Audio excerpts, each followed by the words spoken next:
欢迎来到新兴消息频道，请订阅频道，所以大家不要错过当天最热门的新闻。我们今天的时事通讯包括以下内容：37届百花奖揭晓，赵丽颖2票险胜，贾玲没想到马丽获影后洒泪。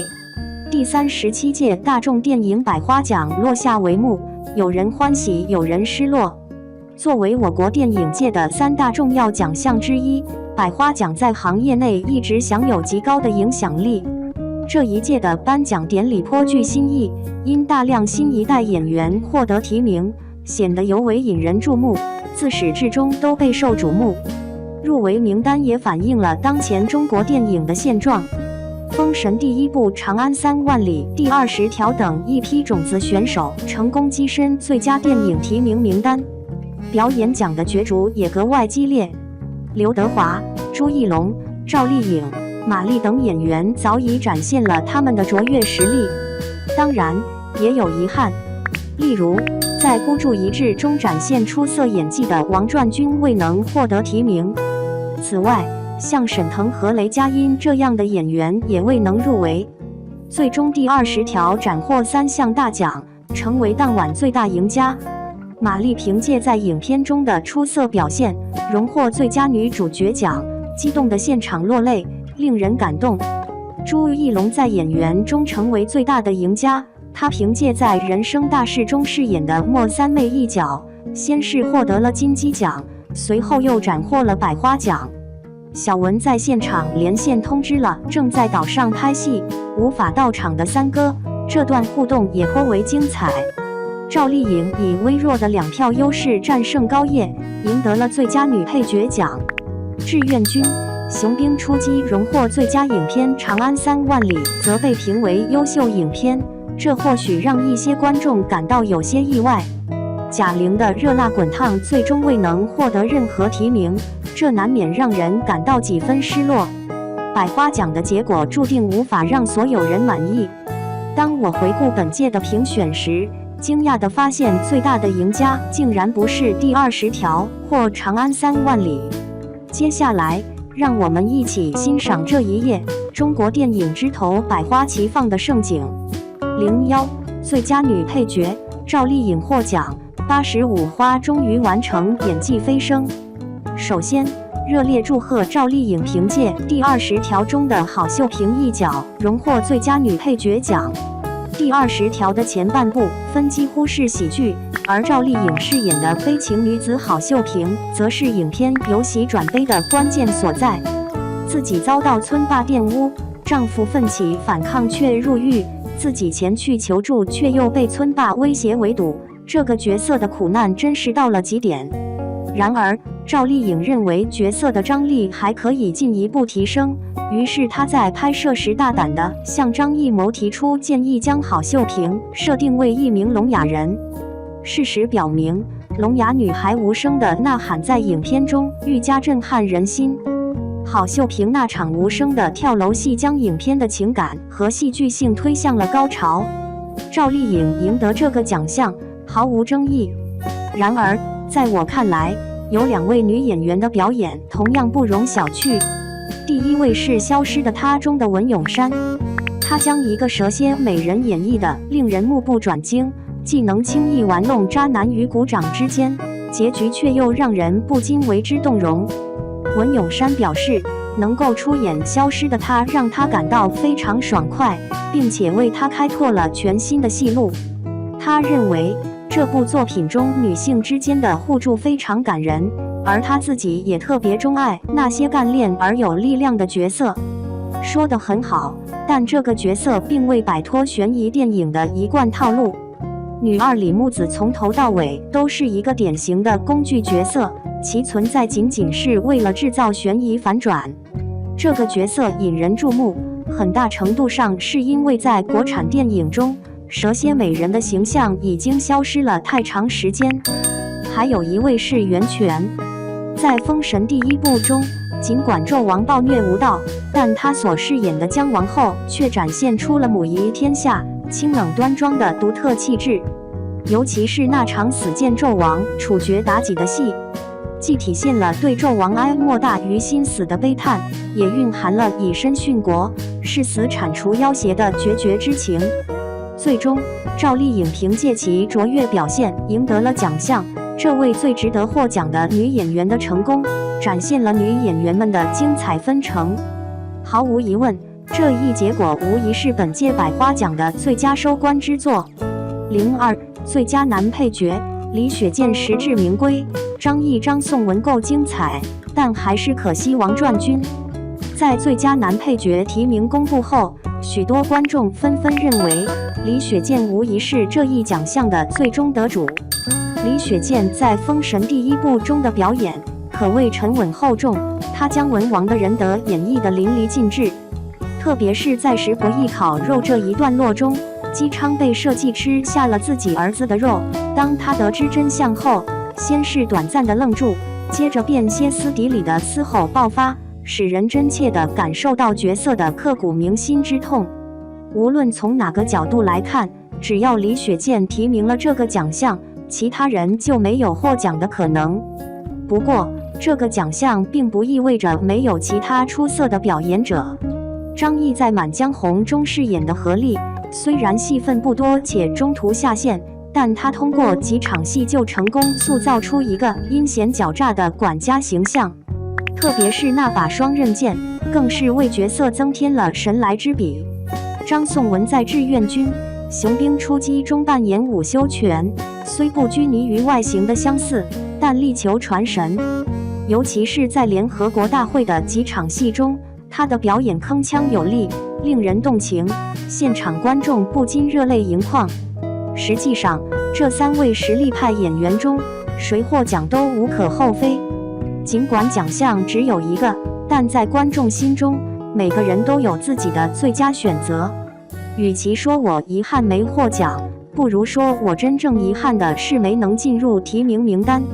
究竟是王传君在《孤注一掷》中的出色表演，雷佳音在《满江红》中的精彩演绎更具冲击力，还是范丞丞在《飞驰人生2》里的表现，亦或魏大勋在《志愿军：雄兵出击》中的演技更引人入胜呢？在我看来，观众心中自有一杆秤。03最佳男主角，朱一龙囊括金鸡百花影帝，但沈腾还是意难平。当初入围名单公布后，观众对众多年轻演员的入围纷纷提出质疑。王俊凯在《万里归途》中饰演程朗，易烊千玺在《满江红》中饰演孙军，他们的表演都可圈可点，但目前还不是他们摘得影帝桂冠的时机。张艺兴在《孤注一掷》中的表现非常出色，对他个人来说，这无疑是一场演技上的重大突破，甚至可以说是焕然一新。然而，目前评选的并非最佳演技进步奖，可以说，朱一龙唯一的对手就是刘德华。在《流浪地球2》中，刘德华饰演的涂恒宇可以说是近年来他个人最出色的表演之一。最初，他是一个充满慈爱的科学家父亲，后来为了女儿而逐渐走向黑化，最终完成了舍身取义的反转。这个角色的变化幅度极大，最终他仍能打动观众。因此，我不同意那些认为刘德华没有演技的说法。《流浪地球2》毕竟是一部群像剧，除了刘德华之外，吴京、李雪健，甚至沙溢的表现都同样出色，这在一定程度上分散了刘德华角色的光彩。人生大事堪称一部典型的大男主剧，其中莫三妹这一角色极具深度和层次感，如果演绎得当，定能熠熠生辉。而朱一龙的表现甚至超出了观众的预期。至此，朱一龙凭借这个角色成为了80后首位金鸡百花影帝，这无疑是百花奖与他共同的荣耀。然而，对我而言，最大的遗憾依旧是沈腾。《飞驰人生2》中，沈腾通过自嘲的演绎，将一个中年男人的不甘与纠结生动地呈现了出来，充满激情又带点幽默，热血沸腾中还夹杂些许俏皮，观众笑着笑着便不禁流下了眼泪。他精彩的表演至少应该获得百花奖提名的肯定。04最佳女主角，马丽夺奖没话说，但中国电影给女演员的机会还是太少。首先，让我们来看看这次马丽的对手贾玲。她在《热辣滚烫》中饰演乐莹，王志；她在《流浪地球2》中扮演韩朵朵，倪妮；她在《消失的她》中饰演陈麦沈曼，以及樱桃。她在《万里归途》中出演白桦。王志和樱桃都是非常出色的女演员，但坦白说，在影片中，她们的角色定位和发挥空间确实远远不及男主角。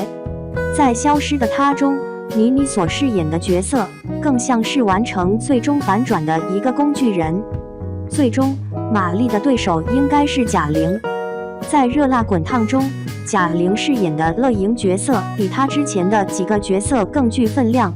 整部电影讲述的就是乐莹的减肥与成长历程。在身材管理方面，贾玲用了1年的时间成功减重100斤。最终，她的表演也完美诠释了这个角色，将乐莹的自卑、懦弱以及蜕变后的坚韧和冲劲表现得淋漓尽致，极具说服力。特别是在最后一场拳击戏中，观众们可以从贾玲的眼神中清楚地感受到那股狠劲。然而，她最终遇见了更加鲜活立体的角色马丽。在一个几乎具有喜剧色彩的角色中，马丽的表现达到了巅峰。她与雷佳音之间那种絮絮叨叨的争吵，成为整部影片中最精彩的片段。而这个角色本身也展现了女性刚柔并济的力量。我始终认为，无论是获奖的马丽，还是没有获奖的樱桃、倪妮、王志，他们所能达到的成就远不止这些。也许内娱从未缺少优秀的女演员，而是缺乏能让他们大放异彩的好电影。05最佳导演，张艺谋当然应该获奖，但我还是稀罕王宝强。总而言之，无论是从作品的成熟度、类型的融合，还是题材的突破来看，张艺谋导演都应当获奖。如果不是由张艺谋执导，这样的题材绝不可能达到如今这样深入人心的普法效果，更不可能在春节档这个竞争激烈的时期，凭借口碑和票房实现逆袭。然而，在我心中，王宝强始终是那位无可替代的最佳导演。在八角笼中，王宝强显然进行了周密的准备，从摄影到美术，甚至呈现出了令人惊叹的高级感。然而，最引人入胜的部分，依然是王宝强从山村走出的身影，为这部电影注入了深刻的情感。这是任何导演技巧都无法替代的。电影中最令我感动的，并不是结尾的拳击大战，而是孩子们在夜晚仰望星空的那一幕。孩子们伫立在山丘之巅，仰望着仿佛伸手可触的璀璨星河。辽阔壮丽的星空与这些命运多舛的孩子们所面临的艰难困境，形成了一种奇妙的对比。那一刻，王宝强作为导演，真正捕捉到了命运的诗意。整部电影始终贯穿着一种野蛮生长的力量，通过生猛的画面传达出强烈的现实感。尽管王宝强最终未能获得这个大奖，但影片在去年暑期档一路逆袭的票房，实际上就是观众用行动为王宝强投票，给予了他一个非同寻常的大奖。05最佳电影和优秀影片，端水大师是中国电影幸福的烦恼。作为观众，能够在不到1年的时间里陆续观赏到《封神》第1部、第20条志愿军、雄兵出击和长安3万里等佳作，是一种幸运和幸福。评委们必定感到十分艰难，无论将奖项授予谁，都必然会引发争议。第20条凭借其卓越表现荣获3项大奖，毫无疑问被公认为一部优秀的电影。然而，提到影片的整体质量和口碑，志愿军、雄兵出击同样值得重视。在谈及国产电影的类型创新时，长安3万里和封神是不得不提的佳作。最终志愿军、雄兵出击荣获最佳影片，长安3万里则获得优秀影片奖，这或许最能体现端水大师的艺术成就。评奖虽然是百花奖现场101名全国观众共同参与的事物，但每位观众心中都拥有自己的最佳影片。最终，百花奖最佳电影的归属在2部优秀作品的激烈竞争中产生，这在某种程度上也反映了中国电影界的一种幸福的烦恼。写在最后，1年1度的百花奖落下帷幕，得奖者实至名归，赢得了众多祝福，而那些遗珠之憾亦让人难以释怀。尽管提名名单引发了巨大争议，最终的获奖名单还是具备一定的说服力。最终公布的名单与网上流传的所谓得奖名单相差甚远，主要奖项更是一个都没有重合。尽管很多人和我一样，觉得像刘德华和李雪健这样的实力派与一群年轻的流量明星同台竞技显得有些不协调。不过，内地娱乐圈总是需要新鲜血液的注入，更何况百花奖的投票规则本来就是通过观众的网络投票产生提名名单，因此年轻的流量明星入围并不足为奇。实际上，观众并不反感年轻演员获奖，但演技依然如同达摩克利斯之剑，始终悬在他们头顶。大家期盼着新一代更加年轻有为的演员能够迅速崛起，接替老一辈的实力派演员。这也是为何新一代演员如于适、王圣迪等备受瞩目的原因。然而，观众并不希望看到的是中国电影的急功近利。如果网上流传的名单属实，那么年轻演员过早获得与其实力不完全匹配的大奖，反而会引来更多观众的质疑，这对年轻演员和中国电影来说都不是一件好事。今晚的结局虽显得平淡，却恰到好处。从这个角度来看，今晚的最大赢家并非朱一龙，而是中国电影本身。最后要说的是，获得大奖的第20条长安3万里志愿军雄兵出击绝不会是不可逾越的巅峰。中国电影的未来依然充满广阔的前景。我们期待明年的今天，中国电影将如何百花齐放，